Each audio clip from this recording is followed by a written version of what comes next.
तर आपण काय बघितलं होतं ते जावळीची कारणं काही बघितलेली होती. ठीक आहे, तर त्यामध्ये आपण काय बघितलं पहिलं स्वराज्यास विरोध कशा पद्धतीने चंद्रराव मोरेंनी केलेला आहे हे आपण बघितलेलं आहे. त्यानंतर चंद्रराव मोरेची बाजी शामरावांना मदत, म्हणजे चंद्रराव मोरे होता जावळीचा त्यावेळेचा सरदार म्हणून राजकारणी होता. तर त्याने काय केलं होतं, शामरावांना मदत केली होती. जो देशप्रिय होता किंवा त्यावेळेस शिवाजी महाराज शत्रू होता त्याला त्याने मदत केली होती.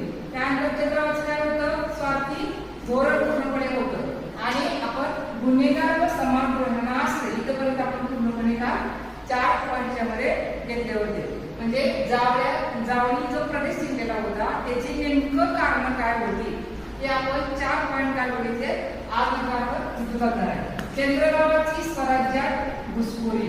चंद्ररावाचं पूर्ण नाव काय होतं, काय सांगितलं होतं, यशवंतराव. लक्षात ठेवायचं तुम्ही, ठीक आहे. तर प्रत्येकाला आपण चंद्रराव मोरे हा शब्द वापरतो पण त्याचं मूळ नाव यशवंतराव होतं आणि त्याला ती एक पदवी किंवा त्यावेळेस किताब दिला जात होता चंद्रराव, त्यामुळे चंद्रराव मोरे वारंवार म्हणतो. त्याने काय केलं होतं की चिखलीचा जो रामाजी वाडकर आहे त्या चंद्रराव मोरे आणि त्याचं काय होतं, एक शत्रुता होती किंवा वैर होतं दोघांचं.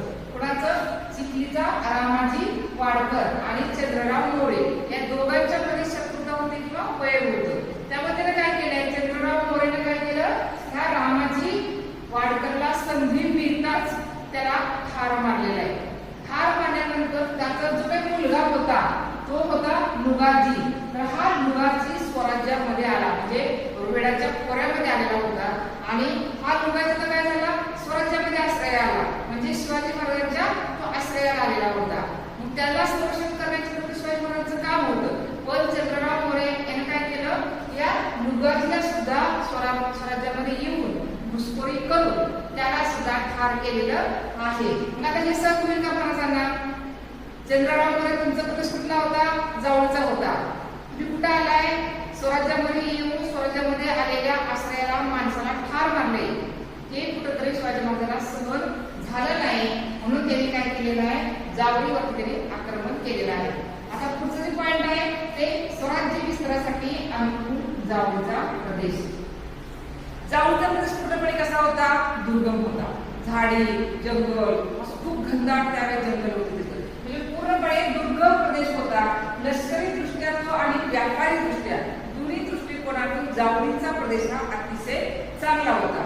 त्यामुळे काय केलंय, स्वराज्य विस्तारासाठी जावळीचा प्रदेश हा चांगला होता म्हणून तो स्वराज्यामध्ये येणं अत्यंत महत्वाचं होतं. कारण लष्कर हे चांगल्या पद्धतीने किल्ल्यावरती किंवा दुर्गमध्ये ठेवलं पाहिजे आणि व्यापार पण वाढला पाहिजे, स्वराज्य वाढलं पाहिजे, ठीक आहे. तर त्या त्यामुळे लगेच आता काही आदिशाही आक्रमण होईल असं काही नव्हतं किंवा त्याचं सैन्य स्वराज्यामध्ये येईल असं नव्हतं. म्हणून शिवाजी महाराजांनी काय केलेलं आहे की दक्षिणेमध्ये अनुकूल परिस्थितीचा फायदा घेतलेला आहे.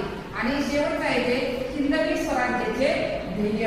हे छत्रपती शिवाजी महाराजांनी चंद्रराव मोरेचा पाडाव करण्याचं महत्वाचं कारण काय होतं, चंद्रराव मोरे हा स्वराज्याला पूर्णपणे धोका होता आणि ध्येयाचा तो आड येत होता. म्हणून जावळीवरती शिवाजी महाराजांनी आक्रमण केलेलं आहे, जावळीचा प्रदेश स्वराज्याला जोडलेला आहे.